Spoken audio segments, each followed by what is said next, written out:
Ahojte, vítam vás pri druhom diele Labkociest. V prvom videu sme sa rozprávali o tom, či si vôbec zaobstarať a aký typ psa si zaobstarať k vášmu životnému štýlu. Dnes sa pozrieme na otázku, ktorú veľa ľudí podceňuje. Odkiaľ si psa zaobstarať? Pretože to, odkiaľ pes pochádza, má obrovský vplyv na jeho zdravie, povahu, ale aj na to, ako bude vyzerať váš život so psom najbližších 10 až 15 rokov. Pozrieme sa na 3 najčastejšie možnosti. Kúpa psa z inzerátu alebo množiarne, adopcia psa z útulku. Kúpa psa z chovateľskej stanice.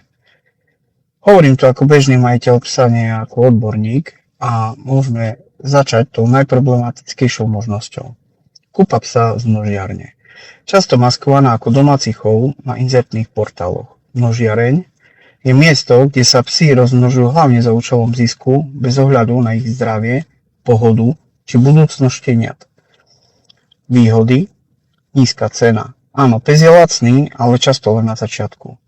Okamžitá dostupnosť, nemusíte čakať, ale rozhodnutie je často impulzívne. Pocit záchrany psa. Pocit je pochopiteľný, ale v skutočnosti tým podporujete len ďalšie množenie. A teraz sa môžeme posunúť k nevýhodám. Pri psovi z množiarne takmer nikdy neviete, čo si domov skutočne beriete. Najčastejšie zdravotné problémy sú, čo sa týka pohybového aparáta, dysplázia bedrových a lakťových kĺbov, luxácia pately, tzv. Vyskakujúce koleno. Ochorenia očí, progresívna atrofia sietnice, čo vedie k postupnej slepote, katarakta a chronické zápaly očí. Medzi srdcové ochorenia najčastejšie patria vrodené srdcové šelesty, zlyhávanie srdca v mladom veku, zuby a čelusť, krivé zuby, nesprávny zhryz, zápaly ďasien. Traviaci trakt a imunita, tam sú časté hnačky, potravinové intolerancie, slabá imunita, infekčné a parazitárne choroby. Giardie, červy, svrap, parvovíroza, najmä u šteniat je často smrteľná. Nevyhýbajú sa im ani problémy so správaním. Veľmi časté sú aj psychické problémy, strach z ľudí, agresivita, separačná úzkosť, panika z bežných situácií. Tieto psi často nemali správnu socializáciu v kritickom období svojho vývoja.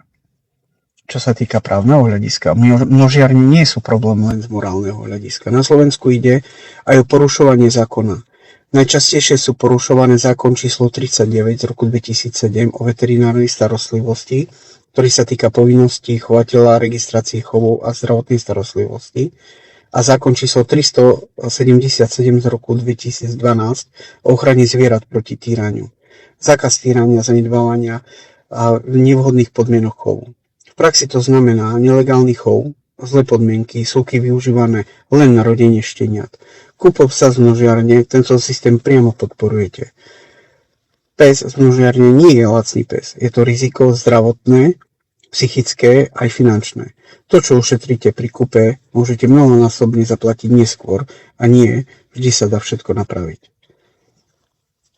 V skratke si povedzme aj o druhej možnosti, a to je adopcia psa z útulku. Čo sa týka výhod, dávate psovi druhú šancu na život. Finančne je tam nízky adopčný poplatok. Čo sa týka starostlivosti, psi bývajú očkované, čipované a kastrované. Často majú aj základné návyky. K nevýhodám by som zaradil, že nepoznáme často minulosť psa. Má prežitú možnú traumu a môže sa jeho správanie zmeniť po adaptácii. Vyžaduje čas a trpezlivosť. Útulkový pes nie je pre každého, ale pre veľa ľudí je to najsilnejšie a najkrajšie rozhodnutie. Pes chovateľskej stanice je treťou možnosťou. Povedzme si zo pár výhod. Poznáme rodičov, ktorí majú zdravotné testy.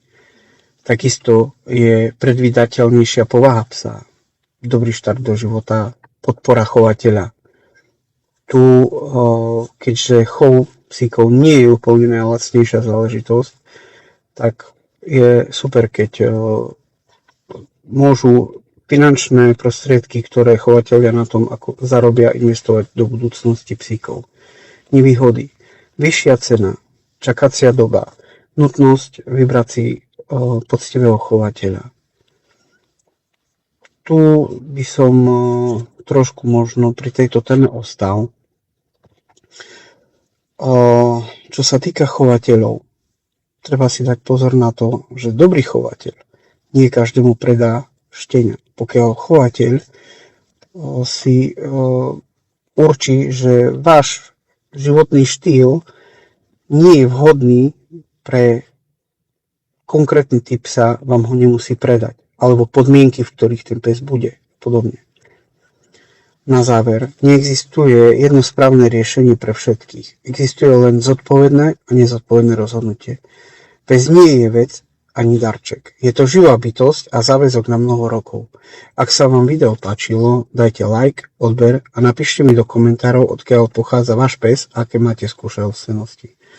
Vidíme sa pri ďalšej časti Labkociest, v ktorej budeme preberať, aké veci je dobre si zakúpiť ešte pred príchodom psíka domov, po prípade, aké veci si kúpiť po príchode psíka domov. Ďakujem vám veľmi pekne, budem rád za každý like, odber a zdieľanie. Vidíme sa pri 3. diele. Ahojte.